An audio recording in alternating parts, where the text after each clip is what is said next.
We're going to be talking through thought leadership marketing, like what it actually is, and certain situations you may find yourself in right now that aren't necessarily that like things aren't working. A lot of things could be working, but there's no matter where you are in business, there's kind of always like new problems you've earned. I always say that because it's like problems are neutral. Problems are always going to be part of business. If you didn't have problems, you're not growing. Right. So the person that, like that this workshop is for is very much somebody who's like, I'm here, I have a business, I'm serving clients, and here's the challenges that I'm sitting in right now in terms of, marketing, in terms of where my clients are coming from, in terms of it feeling like a little roller coastery, in terms of, okay, I'm doing this now, but I don't know if I would do this if I had twice the amount of clients. Like all of those things, that's really a lot of what we're going to chat about today. And so we'll talk about thought leadership marketing. I'm going to go ahead and then really I want every single person is going to walk away with tangible things. Because if anybody knows me, and also because I'm a marketer and I don't like it, when you go to webinars and they're like, yeah, you need these three things. And then they don't tell you anything about like, okay, if I were to like go on my own and like change the way that I think based on this, you're just telling me it's all in your program. Yes, I'm going to talk to you about how does it look in the program, of course, but you're also going to walk away with things that are tangible that you can think about in terms of your business. So that is always my goal, is to help change how you think and then point you in the direction of where you can start. So welcome to Make Six to Multi Six Figures While Posting Less through Thought Leadership Marketing. So we're going to talk about what it is, how it fast tracks you to six and multiple six figures, three specific strategies that will get you there. And in fact, the three strategies are things that I would say across the board in any business that's like run primarily by one person and a team member. Any business problem, any growth problem that you have will probably be solved by one of these strategies. So we'll talk to you about like what that actually looks like. And then at the end, we'll talk about what do those three strategies look like and how you would close them in Reclamation Mastermind. And I'll share more about the program and the in-person community events, retreats, all of that. And we'll have a Q&A at the end. But between there, I'm going to talk to you about it, what it actually looks like, what it might look like in your business, client examples of what this has looked like, and then we will hop into more about reclamation at the end. So if any of these sound familiar, you're in the right place. If you know that you can serve higher level clients, but you kind of feel like you're attracting, I don't want to say like entry level people, it's not anything wrong with that, but entry level people who are still like haggling over price. If you've had bigger sales seasons in the past, but if I were to ask you like, okay, exactly how did you do it? Like, what's the strategy behind it? Who were you being? If you were to replicate it, what would you do? And you couldn't really answer it. That's kind of another thing we're going to talk about today. If you second guess your pricing because you get a lot of price objections, or if you have succeeded up until now, which is the case with a lot of folks, that you create your early success by your own ideas, your own intuition, your own creativity, a lot of your live energy to sell. But that also means you get a lot of clients and then you don't get a lot of clients and then you stop selling and it feels like a roller coaster. That's super, super common. And that also tends to lead to like being afraid that your demand is going to slow down if you do. Because the point is like the things that you do at the beginning, you're not supposed to do later on. Like the things that you do to get booked out, not the same thing you do to stay booked out. The things that you do at the very beginning of your business, not the same that you do later on. And also sometimes life will show you because things will happen and you're just like, I literally cannot be and do the things that I used to do. So that's a lot of what we'll talk about. Or if you're someone who mostly your clients come in through referrals and yeah, you want to feel like your business is more sustainable. Also, this is kind of across the board with all my clients, but like you just want to know that you can be who you are and never have to water that down in order to make money. And I see this a lot at like higher income levels where people are like, no, more eyes are looking at me. And if I continue to lead a lot with like my story and my identity, I'm going to turn off potential clients. But like you actually don't have to do that. There's an entire, like you actually are speaking more deeply to the people who your message is for. So what you want to be able to say is the louder I am about my values and my story, the more money I make. And you do that with thought leadership. You want to be able to say, I'm booked out with clients I actually love working with, not dreading. This can also happen where you attract clients and you're just like, this isn't necessarily like your favorite thing to do, clients that drain you, clients that feel misaligned. You want to feel like you can charge prices that used to scare you and people are like happy to pay them, and that you can show up as yourself without having to perform, and that people don't just want to work with you because they're like, oh, I want you to help me with X thing. They also want to work with you because of who you are, and they want to be, it's different than saying like, I just want to be in your energy, but really it's people who really are fascinated with the way that you think and they know that you understand them. And whether you're a coach or not, this can absolutely apply. And you want to feel like your business can grow without you, burning yourself out to make it happen. So, a little bit about who I am, and then I'll kind of tell you what shaped my ideas around business. This is going to shape the training today. So, I'm an eldest daughter. My daughter is 8 years old, and I'm a single mom. And I began my business after being a marketer for 16 years. So the difference with me when I went into business was I already left a career that was very lucrative and made a lot of money. And it meant that from the beginning, I was like, okay, well, I need to make at least six figures in profit, like bare minimum. I wasn't and so it's kind of like the way that I thought about business right away was like high profit, high ticket, high trust, like high transformation, to be honest, because that's really what it is. So that's why I don't have a low ticket offer. It's why I really was very clear about who I was working with from the very beginning. Because like the profit aspect was important. If I was going to be spending time doing something, then I wanted it to matter, and I also wanted it to be able to sustain my life, right? And so I focus on high ROI marketing strategies, which is what we're going to talk about today. But I also wanted to actually be there for my daughter. Like I'm the only person who raises her. I don't share custody. I don't like I am it, right? And in corporate, I started my business when she was 3. And the higher up I climbed, the more it was like I literally can't do drop off and pick up. Like it's pulling me away. Like there's no way. The higher up you go, the more it's kind of assumed that you're going to be trading way more time for money, the way that your boss is responding to stuff at Sunday night. And like you kind of know that you have to too. And I was just like, I see where this is going and I don't want that. And I also have for years not felt like I could be myself in my work. And like I had to water down who I was. And so that's why that was so important to me, being a present mom with a full life offline, but also never again trading my voice or my values for money. Because I also did that as an eldest daughter. I also did that as someone who was in unhealthy relationships that were narcissistic. And I just was like, there's nothing more important to me than being who I am and also making money. Like I'm just not willing to trade it. And so that's why I called the mastermind reclamation, because for me, women of color making money for being who they are is reclamation. Like that's actually what it requires. We have to reclaim our values, our voice, our ability to make money. Like nobody can dangle anything over your head and try and say they're going to take it away. You own it all. You can do what you want. You can say what you want. Like that is the way that I teach thought leadership too, is that it's not even just dependent on Instagram. Like it doesn't matter. Nobody can take away your voice or your presence because it's on multiple platforms. It's on other people's podcasts, it's on other people's stages, and it's on yours. And so this is like, it makes you completely unstoppable. That is why those were my non-negotiables when I started my business.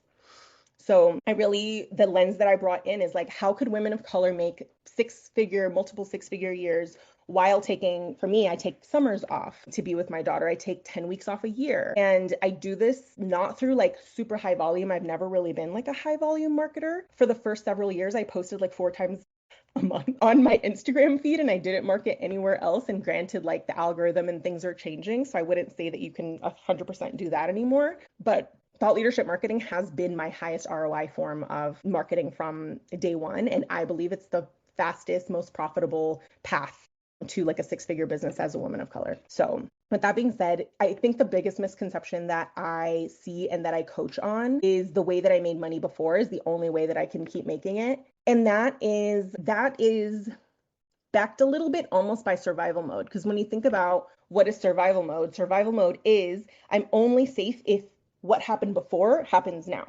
And we will do that to ourselves. Even if something hurts, even if we don't like what happens, we will just do what we've done before because it's what we're familiar with. So just know, especially if you come from a scarcity background, a survival background, any background where you had to like minimize your voice, you're more likely to not want to change how you do things because you're like, I can't change what I did before because this is what I know. So whether that's raising your prices or marketing in a different way or attracting a higher level client, like all those things that make logical sense, you're just going to hesitate or like resist doing it. So a lot of how people have made money in the earlier years of their business is like what I said around relying on your live energy and things that are not sustainable, or relying on how you feel, which we all know we don't all feel good.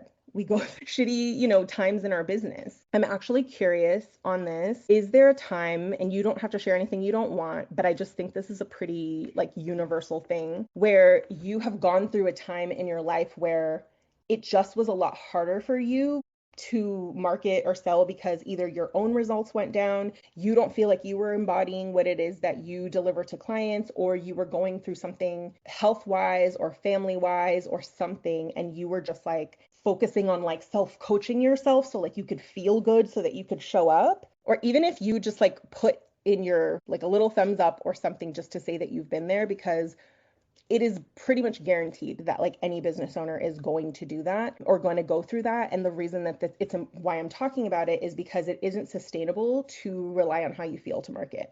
And I don't say it in like a dismissive way. I used to be like, well, I'm just like honoring the way that I feel. But then later I was like, well, I don't honor how I feel, but I need to pay my bills.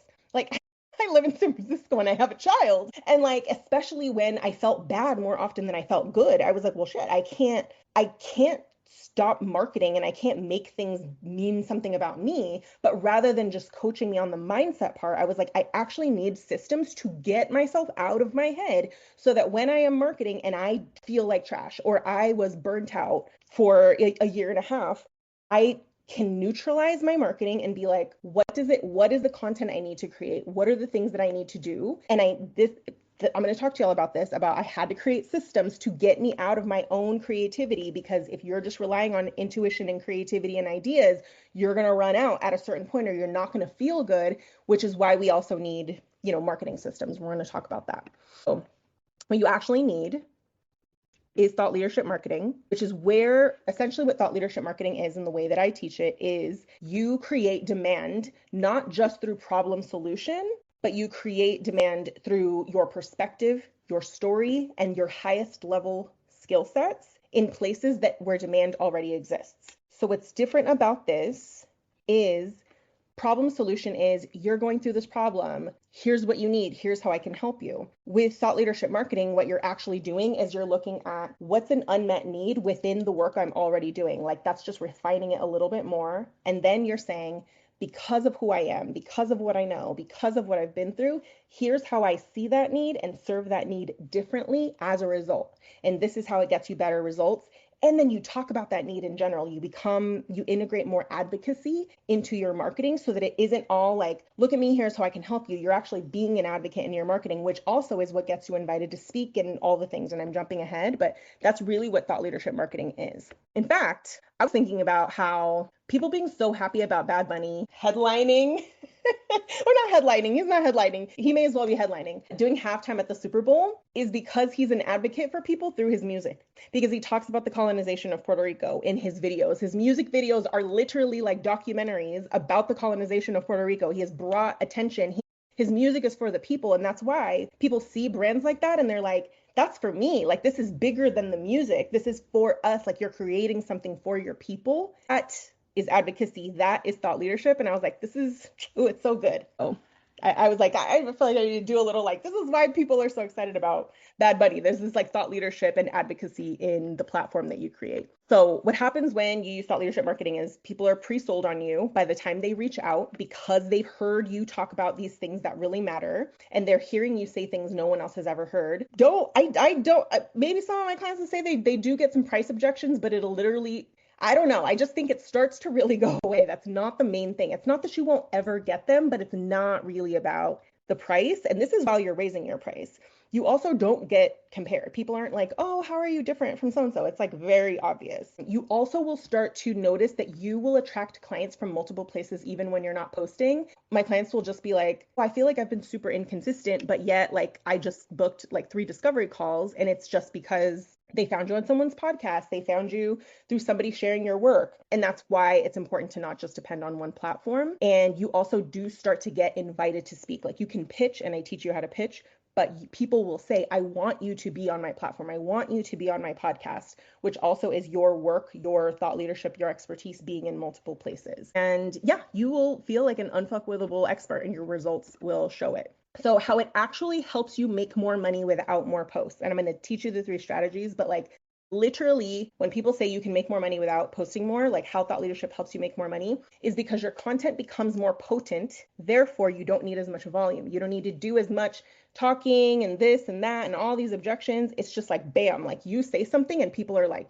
damn, I've never heard anybody say that before. Oh my gosh. That's what creates demand. So it's not just volume, which is why I'm like, we're not just out here saying stuff to say it. Potency over volume that actually pre-sells for you. It also tends to, it doesn't tend to, it does. It attracts better quality leads because that person is being spoken to at like a deeper resonance than when you're just talking in problem solution generalities. The other reason is because thought leadership naturally attracts invitations for you to be on other people's platforms, not just your own, which number one means that that appearance is always there generating leads for you. And it's a way that people can find you. And number two, it creates third party credibility, which is where people trust you more because they heard you speak on someone else's platform, which means, you know, they come in and they're a lot more pre-sold. There's just, it's high ticket, high trust, right? And so high ticket pricing is expected. People aren't going to be as shocked. And again, like your marketing works so much harder. So it's easier for sales conversations to become a yes. So one thing to know about marketing is that marketing is what happens before the sale. So if your marketing is, you're going to work a lot harder in that sales conversation if you take sales calls. If your marketing is really strong, you're going to have people set up calls with you and it's going to feel more like a vibe check because marketing does the job of sales, but marketing is what happens without you having that sales conversation. So that's why it's important because your marketing can do the heavy lifting and it doesn't have to do it in a way of addressing all the objections. It actually can just speak to a very, very clear need. And these clients also, I have found, they will stay longer with you and invest more with you. So your CLV is your customer lifetime value. It goes up because these clients are like, a lot of the times they're just like, where am I going to go? Like, you know me so well, like I'm just here and people will stay with you for years and years. Like I have clients that have been with me for 4 years, 3 years, and I love doing that. I love working with my clients in different seasons of their life. You'll also have people who refer you and they're not even your client. So I want to share with you guys like how the 3 strategies that I'm teaching today revived my business during 2 really hard times because it shows you how you can make more money and not change anything else about what you were doing. So the 3 strategies that I'm going to teach are basically the messaging gap, marketing gap, and identity gap. So I'll talk to you about what those are. Messaging gap is what you're saying. Marketing gap is where you're saying it. And your identity gap is who you're being and like feeling safe, feeling secure, feeling like you can show up like the person. So what you're saying, where you're saying it, and who you're being are the 3 gaps. So my first year in 2020, I made 6 figures. In my second year, I moved to Oregon. I was by myself. I was raising my daughter. It was just a really hard time. My income dropped because I just wasn't feeling like myself. I feel like at that time that I didn't feel safe, I started looking outside of myself a lot more because this is like the good student in me. And I started kind of changing what worked. I remember trying to do like reels trends and stuff at the time. And I was like, this stuff doesn't make you money. Like you can follow creators and they can tell you like cute reels to make, but that's not going to make you money. And during that time, I just was like, oh my God, what if I can't pay my bills? And it was a time that I was like, oh my God, what if I have to go get a job? And I start to bring this like clingy energy to sales calls. I started not closing as many sales calls. My income dipped by 50%. And I had to surrender, first of all, and just let go of a ton of shame, which was the identity shift. I had to make peace with what if I did have to get a job, right? Like just because it was holding so much power over me. But I started to leave myself voice messages in the moment, almost coaching future me in the moment that I did feel clear and that I did feel confident. And that's where my belief bookmarking process was born. It's something that you'll do in reclamation. And it was a way to bottle up those moments of confidence when I was in it. The second thing that I did was I quite literally, I'm going to show you what we do in the mastermind. I'm in a tool that we use called Client Brain Bank. I went back to my actual applications and I was like, what are they saying versus what am I saying? And it was not the same. I was saying something and it was way up here and they were literally like, I want to just get out of my own way. I just want to be more consistent. I just want to, and I was over here using doctorate language they weren't using, which is why when you don't feel confident and you don't feel good, you need a system to help you with the words so that you're not relying on your own brain. Your brain is not trustworthy when it comes to marketing. So this is part of what I created my processes during a time that I didn't feel good. And that year, I wound up making more money in the last 2 months than I did in the first 10 months. And I maintained that for just in private coaching for the next 2.5 years. So I made like 250K a year just off of private coaching and raising my prices. So like no launching, no multiple platforms. This was truly because I positioned myself as a thought leader. During this time, I anchored back into the things that I used to feel ashamed of, and I let those things be part of my strength. And I didn't change anything else. Like I really owned a lot of the things about myself that I was trying to change. So basically, I turned who I was into a competitive advantage. I talked about having ADHD and being scattered and not you know, a lot of different things that I talked about during that time that I was trying to fix, I think, before. And there were times, to give you an example, 3 different sales calls referenced the same post when they signed up to work with me. So that's what I mean about like potency over volume. 3 different people that were paying me $8,000 at a time, at that time was my price. They referenced the same post and they were like, I felt so seen. So and then how it also was what I anchored into in me coming out of burnout, because I felt depressed and I felt burnt out most of the time. And really, like after my last reclamation launch, not my last reclamation launch, but one of them where I brought in like 17 people and I just felt like the pressure of all of it. And it was almost like post-success burnout. And I had to anchor back in again to my messaging to be like, okay, number one, if I was to show up at C minus capacity, this is what I talked about on Danielle's podcast, was if I had to show up with C minus capacity to this launch, what would this look like? How can I make decisions and get out of my own head? Because my own head right now is not very trustworthy. So what I did with this was, because my creativity was gone, I went back to my client applications, I went back to my data, and I made decisions from there. I let myself be louder about my thought leadership. I didn't put as much content out. I didn't show my face as much. And that was okay. Like I still created a 6-figure launch because I went back to what were my clients saying? Who were my best clients? Why were they my best clients? How can I speak more specifically to them? What do they need in order to say yes? So I had to like learn how to make those decisions. So part of what I'll talk to you about today is like, how do you actually decide what your clients need and how to make marketing decisions? And then I went back to practices that I had stopped doing, to be honest, in order to let go of shame. So that was part of the identity shift. So I'm going to pause there because I don't think it's letting me see the chat, but we can answer questions at the end. But yeah, really, this is everything about how I do business was because for me, business has always felt very fragile. I'll pause for like a second, just so you're not always looking at slides. Business has always felt very fragile for me in the sense that like, as confident as I was in corporate, like it also wasn't personal. So I showed up to work the day after like my ex-husband and I like split up unexpectedly, and I was just like fine. But business has always felt like, damn, I'm exposed. Or if this doesn't work and I can't pay my bills, like what am I going to do?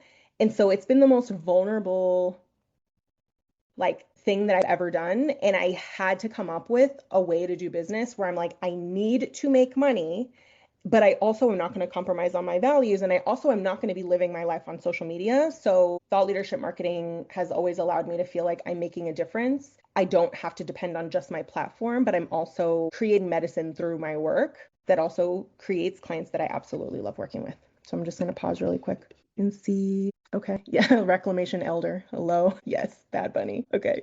Okay. So you're currently there.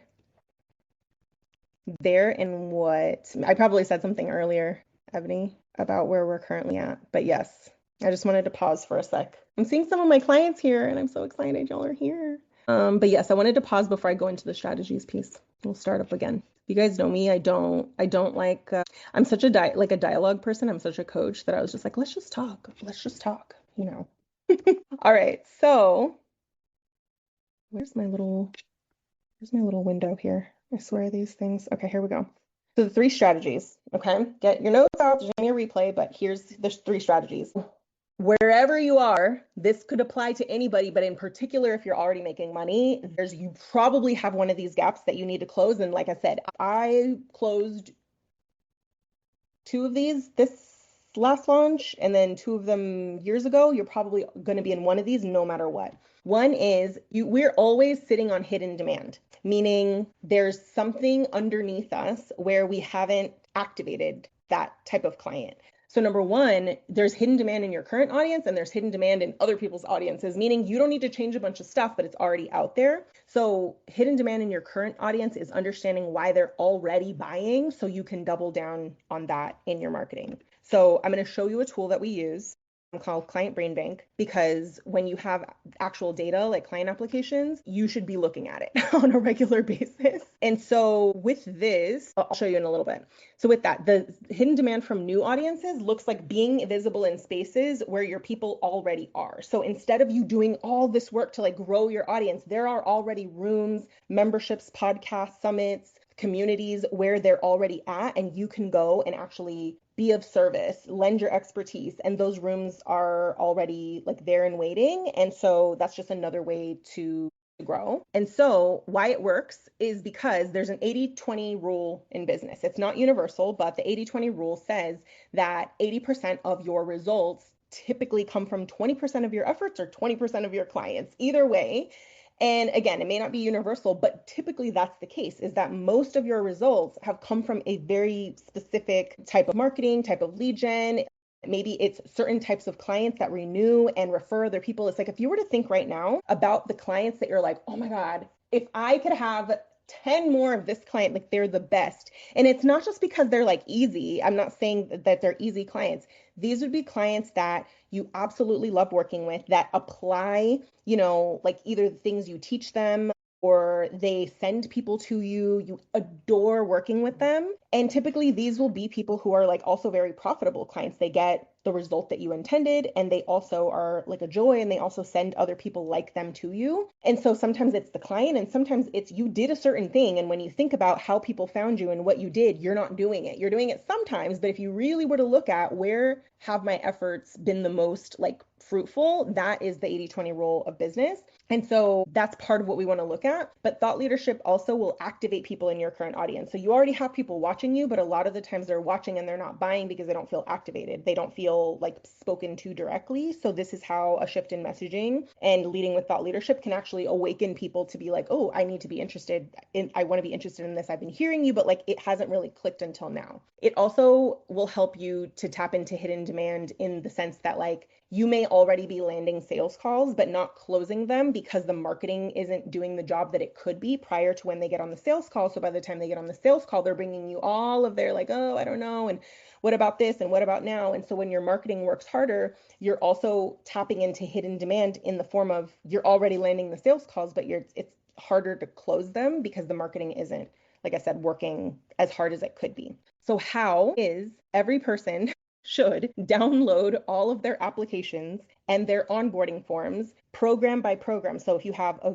like one offer versus another offer, do it separately, download the applications, and if you have onboarding forms, do both, and actually look at like out of that. I use ChatGPT to extract themes. I have something called the Client Brain Bank, but even if you don't have that, looking at those things and also looking at what has created your biggest months in business. So again, I had to create two things for this. One is called Success Receipts and the other is the Client Brain Bank, so that we're actually extracting data and we're getting out of our own head. And with this, it's going to show you a few things. It's going to help you get a little more honest and grounded with your marketing in terms of what are they actually saying versus what am I saying and where do the two not meet? And then also what are the actions that I've done in terms of like where my clients have come from, lead gen sources, all of that, that I'm just not doing right now. And that's just from your current people. And then from new people, it really is getting clear on what your thought leadership is, what unmet need it meets in the market, and then packaging. This is part of what we do in Reclamation. We package that up into speaking and teaching topics, and then you figure out how can I go out in the world and offer this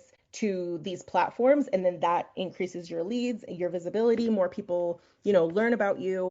And we also teach you how to not send terrible pitches because most pitches are terrible. What a great pitch does is it makes the person not have to think at all. You just come to them and you say, here's what you do, here's what I do, here's what I suggest, here's some topics. What do you think? And all they have to do is nod their head and go, yep, okay, that sounds great. That's what we help you do, but there's so many opportunities there. If you do both the current and the new audience strategies together, you're going to land more sales calls and you're going to close more sales calls because the marketing is going to be stronger by the time they get to you. So pause because I want to show you something. I did this for one of my clients today and they loved it. I'm going to show you something. Hold on. I'm gonna share my whole screen with you, and you're gonna just see all of my, so sorry, because I don't know how else to do it, you guys. Can you see my client brain bank builder, like GPT? I want to show you something. So application data, client data. Here we go. I'm going to do this instead. Private client. So I'm literally going to just drop in. This is just their actually, let me do this one. Here we go. I'll do reclamation. And this should be, so you go, can you build a client brain bank from this application data? Oh, hold on. Let me do this right now. And then it literally will, it's already trained because I built it to do this. This is what I mean by get out of your, this is what I mean by get out of your head. Then you upload it. And what it actually does is it starts to, yes, I'm just going to say yes. What this actually does is it creates probably like a 13 to 18 page document. You don't need to read it all. You can just read it for accuracy. But what it actually does is it does this: problems and goals. What are their main things that they want? What are their actual verbatim things that they said that they wanted? What are the summary of what it is that they want? So when you're over here saying all this doctorate level stuff and they're saying this, client brain bank is going to be like, no, no, no, no. They're not saying that. They're saying this. So if you want to generate workshop ideas, email, content, all these things, this is going to help you be honest and grounded with what your clients are saying. So problems and goals, then I'll just say yes. Now false solutions. So false solutions is what they've already tried. It will literally comb through everything and tell you they already told you this, or it's going to imply that through marketing psychology of like, what are the things that they've actually tried? So these are all the things they've said. What are the things they've tried? They've tried social media hustle and DIY marketing strategies. They've joined programs. This is my reclamation people that didn't feel safe, supportive, or aligned with their lived experience. They outsourced tasks or tried to scale before, but they didn't actually solve the gaps. They made financial decisions that didn't set them up for growth. They played small.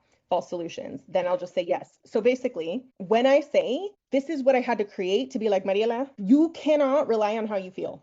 We need to actually learn a marketing skill. I mean, I am a marketer, but I want to teach my clients marketing skills that actually can help them make solid decisions. So guess what I do when I'm in my launch? I'm still the person who writes the copy, but instead of me being like, I don't know, what do I think I should talk about? I'm like, let me look and be like, what did they actually say though? And then from there, I still am the creator, but it helps me be honest and it helps me be helpful to my people, right? So this is again like, and then this is the other thing too, looking back at why do people want to work with you specifically, and make sure you're still doing that, because sometimes we forget and we start to try to do some other stuff. And this is why people want to work with me or why people want to, join my program specifically. So I'll pause because what we then do from this is you drop it into a Word doc and then you can use it in ChatGPT along with your applications. And this is how you make sure that your messaging works, it converts, it's based on what your clients want.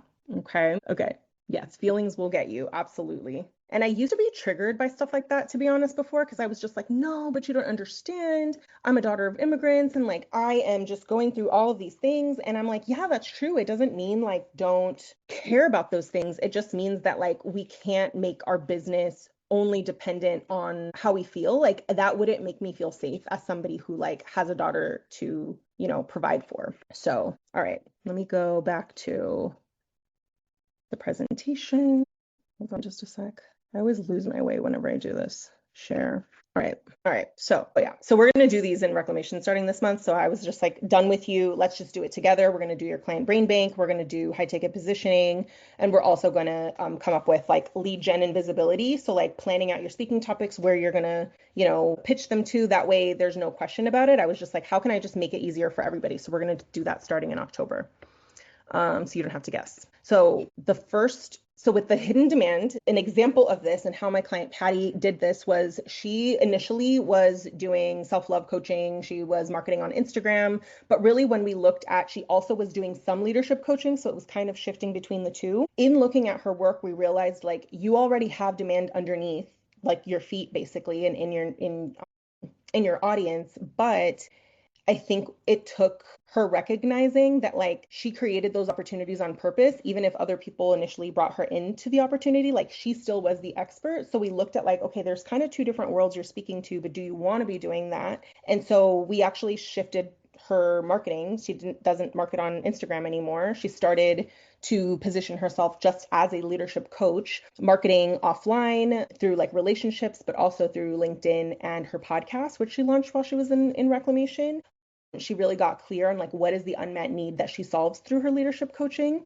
And she went into having multiple six-figure years. So was like under six figures to multiple six-figure years through these corporate contracts. And it doesn't mean you have to do corporate contracts, but it just goes to show how like you could be doing something already that is very purposeful, very lucrative. And she doesn't just do any leadership coaching, like it is very much around like identity affirming coaching that's very aligned with her values. Now she's in her second round. We're talking about 2026 like way sooner because she's not in this like what's coming up in the next month, but this is what happens when you tap into demand that you already have. The second strategy is elevating your messaging to attract either higher ticket buyers or higher level buyers, meaning like the people who are in the best possible position to take advantage of everything that you have to offer. So sometimes what happens is, especially with women of colors, like we get stuck selling like a safe version of our skills, almost like solving an entry level problem or getting accidentally stuck in convincing versus speaking to the people who already desire the change and just speaking to them directly, like making ourselves work harder. And so with high ticket messaging, like you with thought leadership, you actually are attracting higher level clients because you're speaking to something that is not just like a basic problem solution. And what I kind of call it, like it's sort of like solving a more expensive problem, but really it's more like urgent. It's just somebody like that's in a better position to work with you. And these clients tend to be less price sensitive as well. So with thought leadership, and elevating your messaging with their thought leadership, again, like you have less competition. These are going to be people who are ready to work with you because your marketing is doing the heavy lifting, and also you're just speaking to something that's more refined. So part of how you do this is you look at what it is that you're already doing now, and then you think like, what's a higher level version of this problem versus like a common general problem? Like, how is it affecting their everyday life? What's the ripple effect? Like, or if you think about like who is the best clients that you've worked with in the past, like what made them your best clients, and you start speaking to them specifically versus everybody, that will also help to elevate your messaging. And it also helps, again, like with the client brain bank, to use their language, not yours, and to also sell them. This is so important with high ticket, but even if you're not raising your prices, if you're selling them also on who are they going to become, not just what are they going to do. Like who are you going to be as a result permanently, not just you're going to have this symptom and then you're not going to have this symptom, you're going to have this problem and you're not going to have this problem. Like you're going to be a person who, you're going to be a person who feels, who does, who is seen. Like how can you sell that? Because that is also what creates demand and what supports higher ticket. And that also means you showing how you're being, even if you're being, your own client imperfectly. So Eunice, if you're still on the call, is such a great example of this because Eunice was already successful and had been landing clients and had been in business for many years. But what we discovered really was that in her past, she had already worked in fast scaling startups, and it almost felt like a different life versus the somatic coach for daughters of immigrants, almost two separate lives. Even through other examples in the mastermind, she was able to see what happens when you feel like you have two separate lives, but they actually don't need to be, or there's one avenue that you're really, really good at, but you're just not speaking to it. And that's what she did. She realized, like, I really know my shit when it comes to helping businesses grow. And she's also phenomenal in terms of understanding the daughter of immigrant experience, understanding that they need more than strategy, they also need safety. So she sold something that bridged that. And that was an unmet need. Like, daughters of immigrants, obviously, like many of us in the room, need more than strategy. We also need to feel safe. Positioning herself in that perspective is what allowed her to book out so quickly. They booked out and eventually, because of demand, raised prices. So this is great example of just like elevating your messaging to attract higher ticket buyers by really looking at what's a bigger, a higher level unmet need that allows you to bring more of your expertise, more of your identity to solve that problem. And now she's on part of what we do too, once you're booked out, is to stay booked out because you're often selling to your current audience, is expanding your audience through thought leadership. So going on speaking, she's doing collaboration, she's doing workshops, she's being on podcasts. And so growing her audience in the places where her ideal people already are going to ensure she stays booked out, she's able to do her best work and maintain demand and grow her business. The third one is identity. And identity is safety, it's releasing shame. This is usually the thing that sabotages our growth because we will know something logically, but we can't get ourselves to believe it, or we're just sitting and feeling triggered. Sometimes even success can bring this up, right? And it affects first gen and women of color in particular because we'll feel like we have a very low margin for error. So it's either like we succeeded a lot through the inner critic and through shame. And then all of a sudden, inner critic and shame do not allow you to solve problems well. They don't allow you to look at what's working. So, survival brain also won't allow you to look at what's working because when you're in survival, what's working isn't useful. What's dangerous is useful. So, you're going to look at what could go wrong, but what's working well, you'll be like, on to the next thing, which is also why we don't celebrate ourselves. But in business, creating success requires looking at what's working. So this is part of why I had to create systems around receipts, success receipts, belief bookmarking, client brain bank. All of these things are data based so that you can come back and be like, no, no, no, no, no. What did I do? What did I say? What did they say? What beliefs was I having? Because part of how we increase our safety is by showing ourselves what is working. So if you're in a place now where you're just like, I feel like I know what to do, I feel like I know what I want, but I just can't get myself on board, you probably are someone who identity will be your biggest unlock this season. And part of why I created reclamation in the way that I did, in fact, it's evolved a lot over the last several rounds. I'd say that it was less strategy focused at the beginning. It was always thought leadership, but I've brought in more strategy because at the beginning, my North Star was how can women of color be in a room where they don't have to explain who they are, where they can talk about things like having a complicated relationship with their mother or like being the problem solver of the family, and how they now feel like they have to over deliver to their current clients in order to be worthy of charging what they're charging right now. Like all of these things that are very, very unique to the first gen and woman of color experience. I was like, if I can just bring them together and teach them how to use who they are as an advantage, and they also can be friends with each other, that's going to help them get incredible results. And that is what it was, and that's what it's been. Like people in the program have been friends for multiple years. Like this is where you go and you change, you know, how I say, like your top 5 texts, your 5 most recent texts should include like people in your entrepreneur friend group. Otherwise, your life's going to be so much harder. And my goal initially with Reclamation was just to bring those sort of entrepreneurs together. But it's expanded since because I'm like, okay, but I need to teach them tangible skills on what to do and how to market their business that doesn't even make them dependent on me. I don't even want you to be dependent on me. I want you to come to me with different questions because over time you have new problems to solve,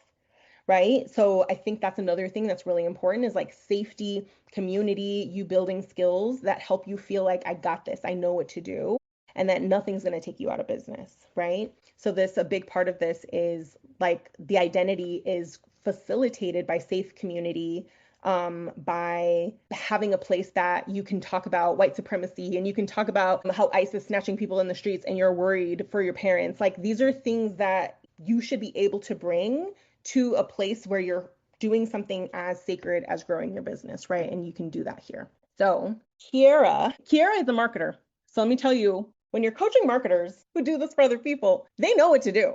They're very smart. We have a hard time looking at our own businesses though, which is why we need somebody else. So when I coach marketers, what they typically need is identity. They do need also thought partnership though, because y'all are real smart. So you need thought partnership from another marketer who also can meet you at your own level of knowledge. So Kira already knew what to do. In many cases, she just had to figure out like what is the business model that's going to get me on my boat in Italy, right? That's her dream is one day she wants to travel the world and everything is like, is this going to get me on my boat in Italy? So if anything is getting her into the weeds, if anything is taking her away from that, she's like, no, no, no, we're not doing it. So with Kira, she started off by having like a lower ticket membership. And then we evolved like, okay, you're trying to solve a need in this membership, but is it a membership that you want to solve it in? Then she shifted it to a done for you service. That done for you service is selling really well now. We've got the messaging down for it. But then she's like, okay, I also can solve for this need in consulting. So now she's also solving for the need at a higher level in consulting. So a lot of this was like refining her business model, but really anchoring it into her thought leadership, believing that she can do it because she can, because she's so smart. And this year is her highest profit year. It's her highest monthly recurring revenue. It's her highest retention. She's selling high ticket consulting. So sometimes the identity unlock is the thing that blows up your business, right? And now we're talking about all the things that come with that and selling in a different way when you're selling high ticket. But This is how I coach very smart people already because I can meet you where you're at and I'm not going to tell you it's just mindset. We're also going to thought partner together. So, a recap of the strategies is number one, there's a marketing gap, which is tapping into the demand that you already have. So typically that's on like where you already have hidden demand. Number two is you may have a messaging gap.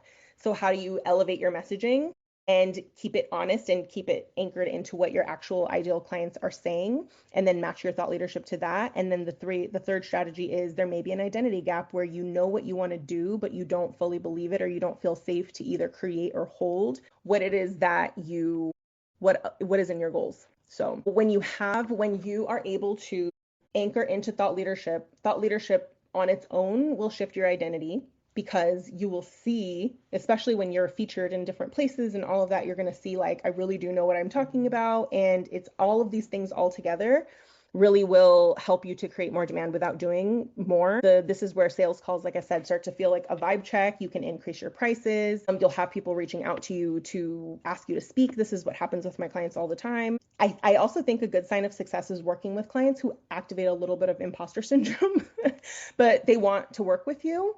And I want you to feel like you never are fussed about your prices. Like you have no qualms at all about it. And that's what thought leadership allows you to do, because you really are the only option, for these folks.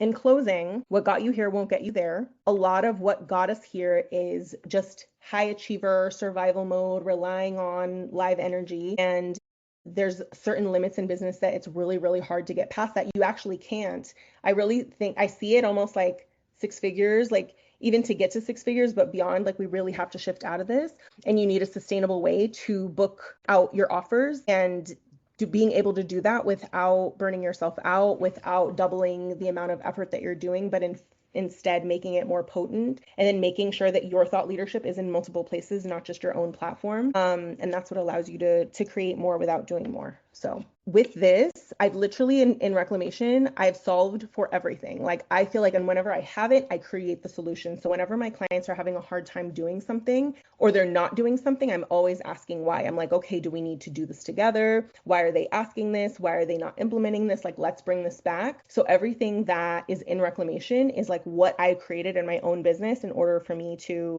make $1 million as a single mom, and to be able to consistently pay the bills, but also do work where I don't feel like I'm selling out, and I don't feel like I'm compromising my values, and I never have to filter what I'm saying, and I never feel like I'm chasing. And I feel safe and secure in my business, and I know that my business has got my back, and that I never have to go back to corporate if I don't want to. That's what I want. That's always been my mission for women of color, because that's where nobody can ever control you or tell you what you can do and who you can be and all of that. So with that, I'm going to go into how we actually do this in reclamation. Oh, we have new photos from the retreat, which we're going to do again. So stay tuned. So reclamation, I designed it specifically for the first gen woman of color experience, for all of the things that make business more challenging for us, but also to extract our natural brilliance, because this isn't all about struggles.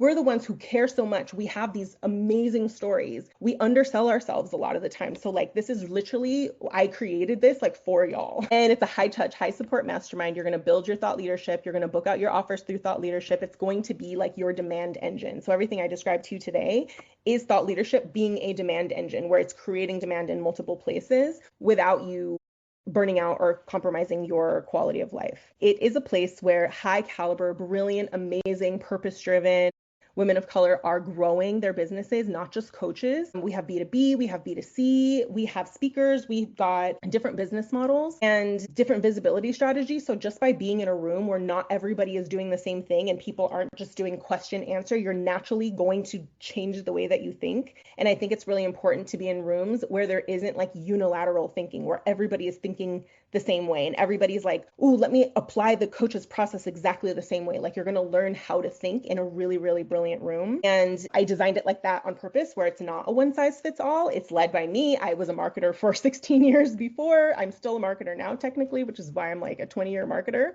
And I focus on teaching you skills, not tactics, meaning you're not going to learn like you should be posting reels. I'm going to say, in order for you to figure out your strategy, you need to ask these questions. So once you know what questions to ask yourself, you can sell anything. So you would be able to leave reclamation, which is also what's happened. People have left reclamation and started other businesses off of the back of this because they know how to think, right? Like I said, it's also designed for women of color and first gen specifically.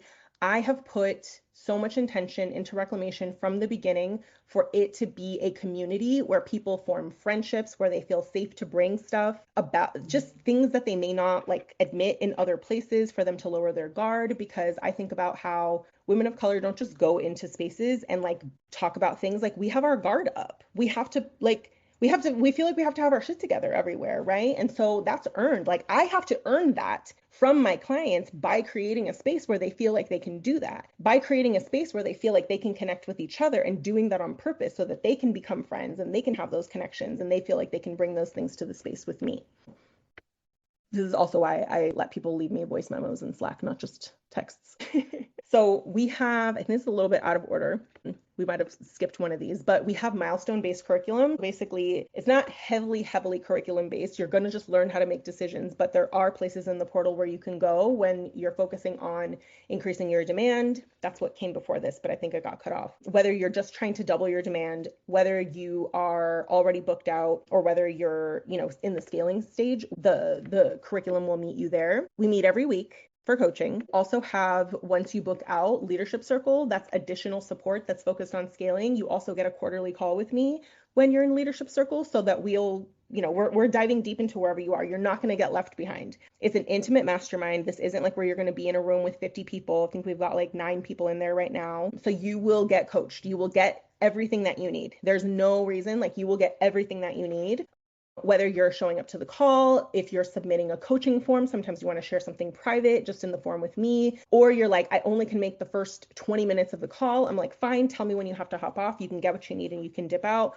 Like I've made it so that there's no way that you don't get what you need. You can submit documents to me for review, pitches, sales pages, proposals. I will respond with a Loom video back. Like you're going to get that. And I will always explain why. Anytime you get an answer from me, it'll never be like, do this. I'm going to be like, here's the reason why I'm saying this. So every single time it's helping you in the way that you think. And we also have in-person events and retreats. I'll tell you a little bit more about that. I told you a little bit about Leadership Circle, which is like a mastermind within the mastermind for those who are scaling. And yeah, we only launch this twice a year. So we're going to be doing this in October. So when you join, you will be able to build out all the things that we talked about today. We're literally going to do it together. But also if you apply by Friday, we're going to do it on the call, like me and you. So we'll have more time. I would say that if you want to have a conversation with me and you're just wherever you are, schedule the call by Friday for sure, because that's going to make sure that you also get the strategy call with me, where everything that we just talked about today, we're going to build it together. There's going to be no guessing. You're going to know you're going to have my support.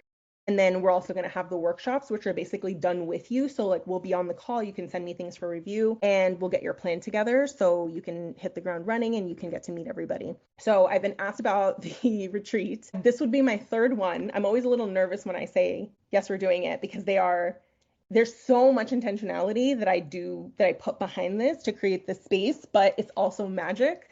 So I'm like, I can't not do it. And it's also just so rewarding. We've done it in Mexico. I have many reasons that I won't get into of like why I do them in Mexico and not here, but I like bringing business to my home country and I like people to be out of their normal environment. And so the retreat is just magical. So the date hasn't been announced. I want to wait until enrollment is done and then we'll figure out some dates that work with everybody, but it's so good. And those are always the ones that we bring conversations that need a little more time. We need coaching that needs a little more time. It's where we talk about things that you're like, I wish that I could be in a room where you can just talk about all the things that make business hard as a woman of color and form deeper friendships and connections. I've also did this year and this was really fun. Everybody came to my house. I looked for venues all over San Francisco and they were either very like dark, corporate-y, and I was like, I'm just gonna have everybody come to my house. And it was so fun. 7 of my reclamation clients came over. We ordered Burma Love, like Burmese food. We coached, everybody talked. Some people stayed in my house till 1 a.m. We stood outside on the balcony. I have the most beautiful view of San Francisco. It was just so fun. So I was like, oh, we're definitely doing that again. We'll probably do that in Q1. But once you enroll, we'll talk about it. and kind of figure out some dates. It's just my favorite thing. So the community aspect, you will not be disappointed. Like that is just something we have the most amazing people. So the investment is 10K paid in full or 7 payments of 1,500. If the investment and the payment plan is the only reason why you're not sure, we'll talk about it on the call because there could be other options for you to extend the payment plan out more. I just don't want you that to be the reason that you don't apply. So still schedule your call and let's talk about it. And if you are planning on scheduling the call, do it by Friday if you can, because I want to make sure that you get the private call with me. So the doors are open. I am so excited to just welcome this next round and for you to meet everybody inside and just to have the conversation with you. When you do apply, know that what I'm going to do is I'm going to take all of your application, everything that you put in there, and you're going to walk away with like, here's what I see as being your next 3 priorities that you need in order to hit your goals and feel the way you want to feel and how you'll do it in reclamation. So like, it's not just conceptual where I'm going to hear everything and go, yeah, okay, the program is a good fit. I'll tell you if it's a good fit, but I'm also going to tell you specifically, like I'm going to consult you and tell you these are the main things that I see. So the call itself is going to be hugely valuable. Okay.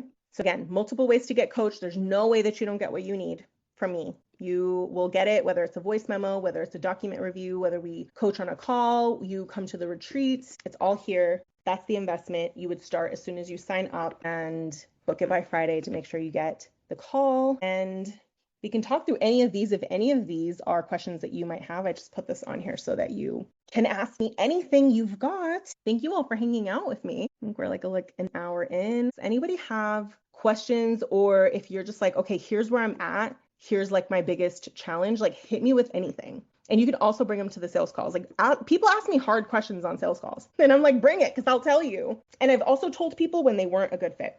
I've done that every single round. So that just know that my intention with the discovery call is not to sell you on the program. My intention with the discovery call is to say, here's what you shared with me. Here's what I see. Here's what you're saying you want. Here's what I actually think it is. And then to have you go, okay, let's do it. Or for me to go, you know what, based on where you are, like, I don't think it's a good fit. I know better than ever now, like who's a good fit for the program. And I will be fully honest with every person. I'm gonna pause. I can't actually see like chat for some reason. Oh, here we go. Oh, you can also ask it in the thing. Oh, avoiding marketing right now because of feelings. Yeah. Seeing this on here. Oh, no worries. Jessica. Let me just drop the link. Perfect. No worries. For the folks who have to drop off, there's the application. No questions. You already answered them. Yes.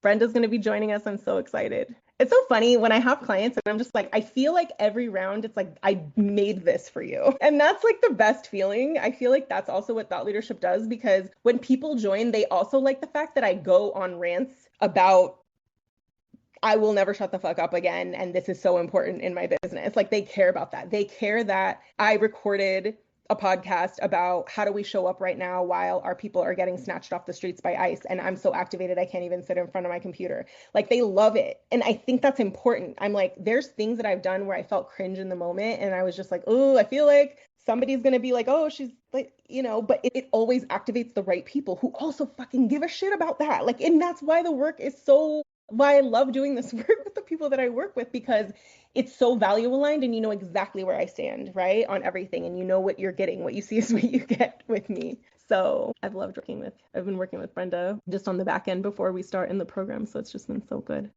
Yeah. Is that we need to book? Oh, no. So you just need to book the call by Friday. The call, you can have it next week. So that's a really good question. So yeah, you just schedule it, and then my calendar is open through next week and the week after. So that's all you have to do. And again, you will make the decision on the call. That's really what the point of it is. And all the questions that I ask, I literally will go through everything you asked and I'll highlight it. And I'm like, okay, this is interesting. Okay, I need to ask more questions about this. So at the end, we're going to piece it all together for you. I promise you, literally by the end of that call, you're going to have more clarity in terms of like something you haven't heard before. And just with these, when are the weekly calls? They are Tuesday at 12 p.m. Pacific. Tuesday, 12 to 1:30 p.m. PST. And then we have workshops Thursdays, not always, but when we do have workshops, just so that it doesn't cut into coaching time, shops Thursdays, 11 a.m. PST. So it's like we'll just say the workshop series, because we're going to do some of the workshops that I talked about Thursdays at 11 a.m. PST. But you can always drop me messages in Slack anytime. Sometimes I go back and forth by voice memo if it's something that you're like, oh, I need to verbally process this. Like, I just have a question. You also can always get coaching there as well. You don't have to want to be a speaker or anything like that either. Like, it isn't necessarily for people who want to speak on stages. I've had people who do that. I've had people who've done TED Talks. I've had people who have been authors. I have people who've been paid speakers, but really, it doesn't have to look like that. It also can just look like you being on platforms that are very aligned with your values and also aligned with your audiences. And you don't have to be at a certain income level. It's more so that you have a validated offer. Like, you kind of know, like, you've sold the offer, you've worked with several clients, so you're not like at the beginning stages of your business. That's probably the main thing when you're still figuring it out at the beginning. It's like for somebody who's already worked with, a handful of clients and has some client results. And I've talked about how it's different. And I also coach people who are already at multiple six figures. I've coached people, we're going to have somebody at seven figures or was in the past. So it's just like, yeah. And if what support looks like, if just to answer that question too, just in case anybody has it, if you ever can't make the live call, some people like to show up and just listen to people get coached. That's kind of every time you do that in a mastermind, that's part of what's changed my brain is when people in a mastermind get coached, almost 100% of the time you realize you needed to hear it too. And that's why for me, when I went from six to multiple six figures, it was because I was in a mastermind and I realized how much other people were working through or things they were asking that I didn't even realize. And that in itself, I'm like, oh my gosh, that helped me so much, or I'm going to make so much money just from that alone. So I think about how, like, once you've already made money, there are so many upsides. There are so many things that you can learn, pick up on, grasp on, something that can change the way that you think that all of a sudden can like drastically change your results just by being in that room. So some people will show up to calls and they'll get what they need and they dip because they need to go. Other people will join and they'll just listen to other people get coached. Like, it's all fine. Everybody gets what they need. And sometimes it depends on the season, And so, and I think the other thing, let me look over here in the chat to see if there's any other questions. Yeah, I think the other main thing is like people tend to join reclamation pretty much everybody after working with, this is not their first program generally. I don't know that that's ever been true. They've all been in other programs. And it's good because they've learned foundations. Like, they know for the most part who they're working with. I've obviously helped people to refine some of their offers and their business model. Like, there's literally like no job that's too big.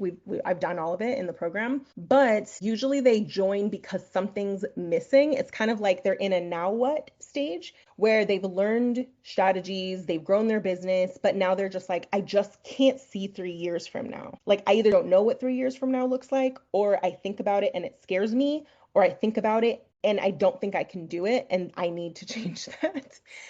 Or I'm doing something, but I'm just not on board with it. And I've been told, and they're coming to me with a lot of like, my coach said this and this person said this. And this is where you come to debunk a lot of things, not because it's all wrong, but a lot of what we do is I will explain, yes, you were told this, but that's why this person said that. Sometimes it's you learned a tactic because your coach was doing it, but your coach sells to entrepreneurs and you sell to somebody else. So these are all the things where where your brain is wrapped up in like, this person is teaching me this. And like, oh, now they're talking about like, you need to be doing lead generation on Reels because Reels is going to grow your visibility. And then I'm like, okay, yes, but I wouldn't do that if you're selling high ticket and your main objective is for you to book clients right now. That's a long-term strategy. And are your people is the algorithm going to bring you to your ideal clients? I don't know. So this is also where you figure out what not to worry about right now, because you're actually debunking a lot of things that may not be relevant to you at all, or may not be relevant to you right now, depending on what your goal is. So this is how you end up being like, I was going to go out and invest in this other thing. And like, you realize you come to reclamation and you're like, well, I don't need to do that. But now I know what I actually do need to do. So a lot of people come to debunk things in reclamation for that reason. So if there's anything even around that you want to share around like a rule or something that you're like, is this true? I feel like I need to do this and I just am not sure why. Like, do I have to do this? Is that true? Like, hit me with it and I'll tell you. So that's also another thing we do on the sales calls, because people come to me with all kinds of rules and they're well intentioned, but the reason that a lot of those things need to be debunked is because they came from someone who marketed and sold coaching. and they didn't market and sell multiple things before this. So a lot of mature business ownership is figuring out what applies to you and what doesn't, and knowing how to make those decisions. So this is also why I'm able to coach different business models, because I'm like, I wouldn't worry about that.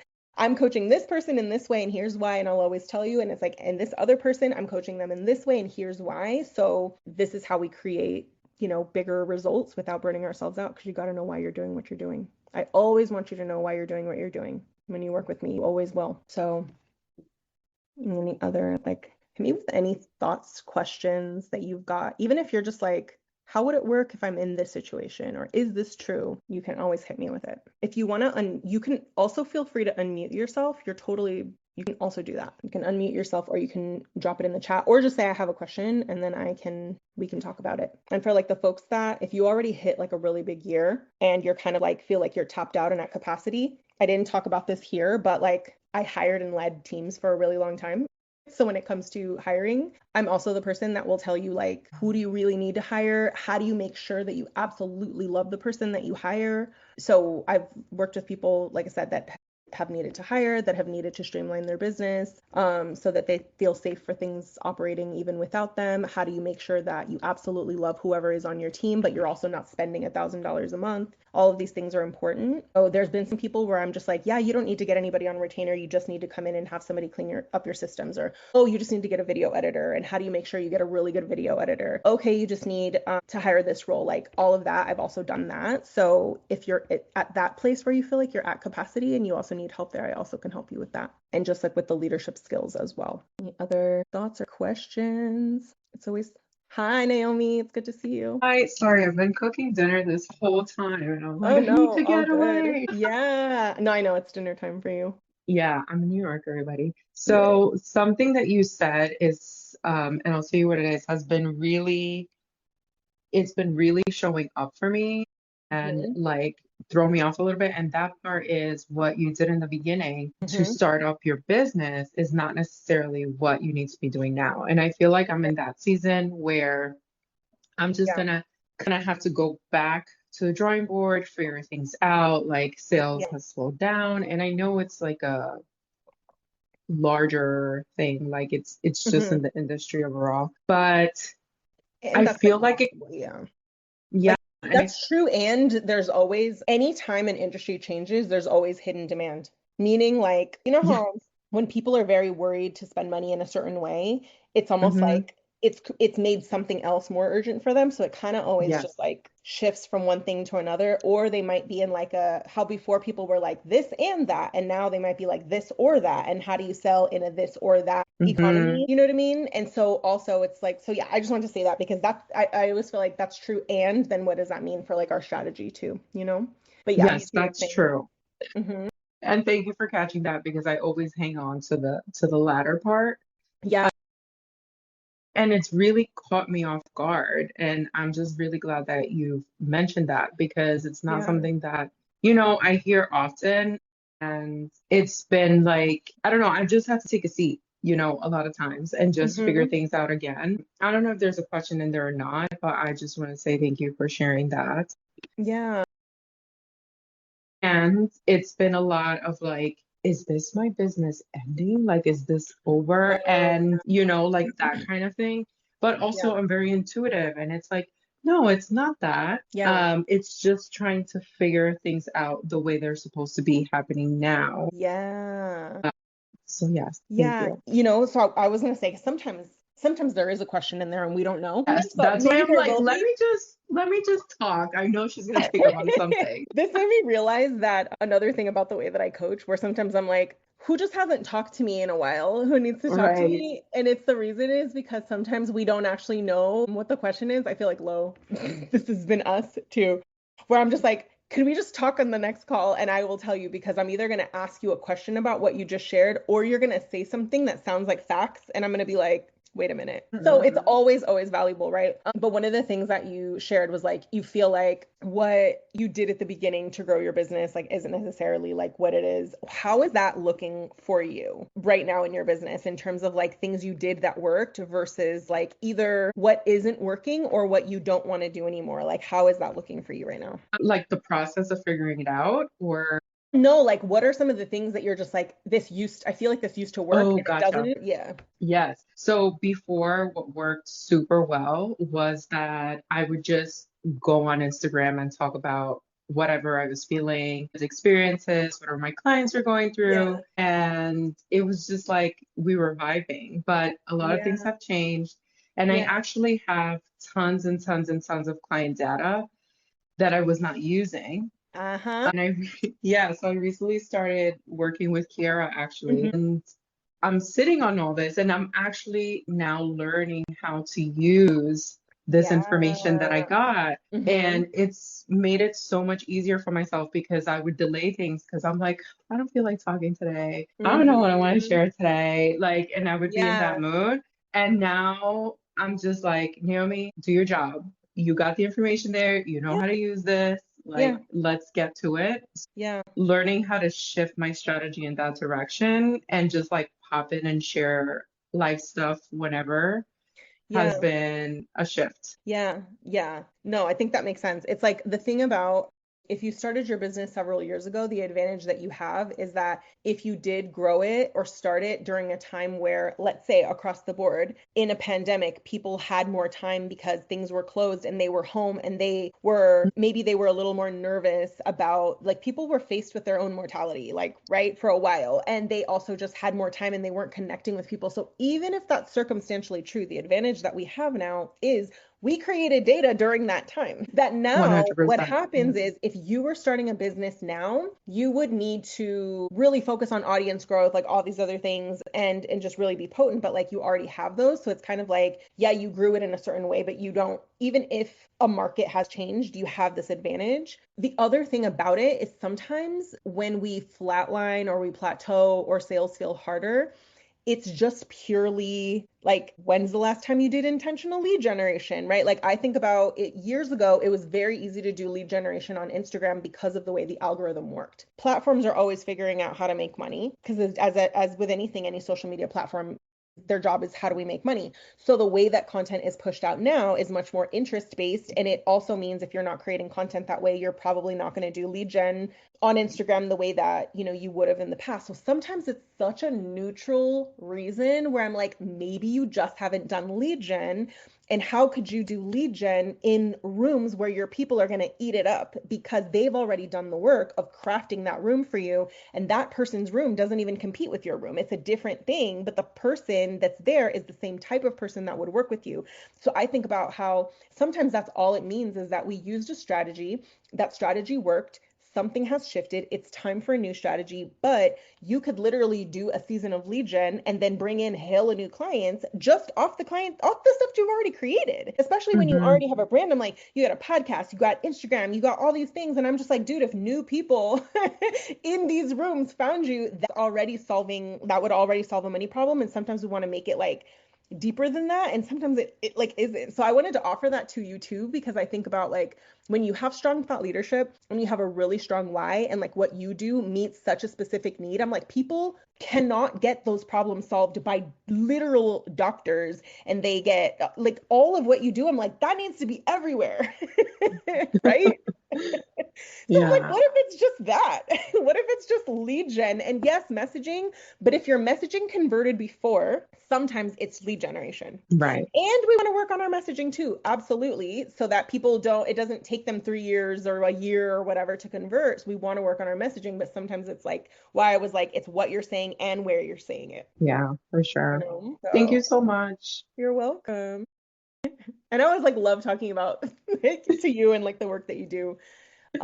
I think especially because like whenever and I hear someone's doing something and I'm like your story of like why you started your business is so powerful and it's so strong and like your values, I'm just like, oh, that's a recipe like right there for you to go and just like be on all of these platforms and really, really captivate people because what makes people want to work with someone when they speak is not just like them being very smart. It's also like their story. They're gonna when they reach out. I don't know if you've ever had this happen where people are like, I heard you talk about this, and they like quote your stories or they'll quote things that you said. So I feel like that's always like the unspoken, like that's what makes people reach out. It's not just like you knowing your shit and being really smart and good at what you do, you know?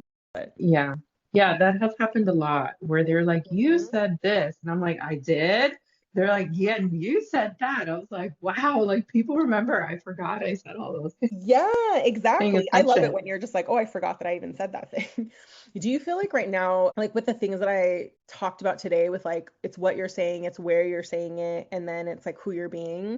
I know you're already kind of getting like messaging help, but do you feel like are there any parts of that that you feel like you're sitting in right now in terms of like what you're needing? I think that where I know I should be leaning into and I don't, or I don't know how, is the pitching part. Reaching out to people, like, sure, I could figure it out, or like where to be, um, proactively or intentionally doing that. Yeah, that makes Yeah. sense. Mhm. Yeah. So like the lead gen aspect of it, really. It's like lead gen is like the more Yeah, like this is what happens, but it's like more than like, here's this freebie, you know what I mean? yes. Yeah, Yeah, but yeah. like through your thought leadership versus like, because I think about people put freebies out, but the only people who see it are the people in your current audience. Like you got to go get in front of new Exactly. eyeballs, and we Yeah. got to get in front of like fresh eyeballs. And I think of like how you could do that and land a client instantly because you've already done so much work to create the brand off the back end that they're going to experience. So Yeah. So, yeah, that that's makes the sense. part where I need to lean in more. I've been Yeah. working through this season of like, people love my energy. I convert better when people talk to me or see me or, Hmm. interact. And it kind of feels a little heavy too because I'm like, damn, I need to manage my energy so much Hmm. now. If this is a strategy I need to play into, and I love Oh, it at meaning the like when same you say they time, love your energy? where they convert better when they've had some sort of personal interaction with Oh, that makes sense. you. Then I Hmm. always, anytime there's that, I'm always like, how could we make that part of the experience without them having to talk to you first? Yeah. Oh, Or like, yeah, I've been thinking through that, but yes, it's like, how do I build that connection? yeah. Yeah. And there's always ways to do that. And I mean, if you, that's, it's funny when I did my identity ROI private podcast, it was because I converted so much. Every person listens to the podcast before they become a client. So then I was like, how can I Mm. release in a resource that sells them on my concept, which is thought leadership and identity as marketing. And then they experience me in a platform that is already converted. And then I can create a funnel off of something that's already converted by selling a concept. So by the time you get through that strategy, they are already sold on the concept. So they're a warmer lead, and I'm using a medium that has already worked. So I always think about there's always, always, always a way to take your magic and like systemize it so that it doesn't require them becoming a like, and also things like guest coaching and workshops and things like that also can experience you. Like I think about Yudi, who was in the program for the first 3 rounds. She booked out by going into people's memberships and group programs and doing like it was like an experiential sort of experienced it. So I was like, if it's hard to explain, how can people experience it instead? And So then that's the part. Yeah.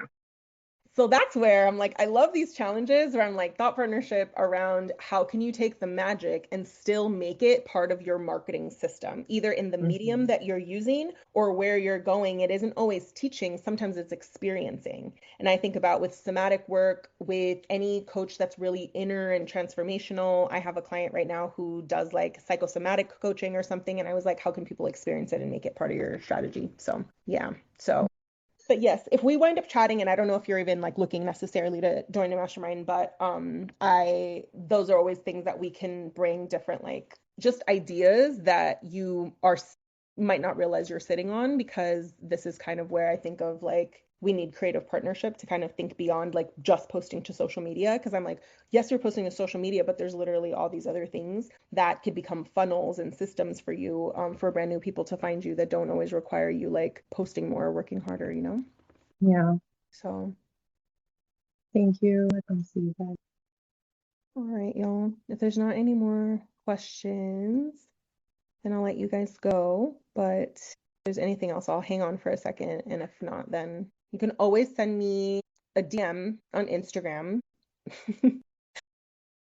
with questions. We can voice memo back and forth, but here. All right. Thank you guys. I'll talk to y'all soon.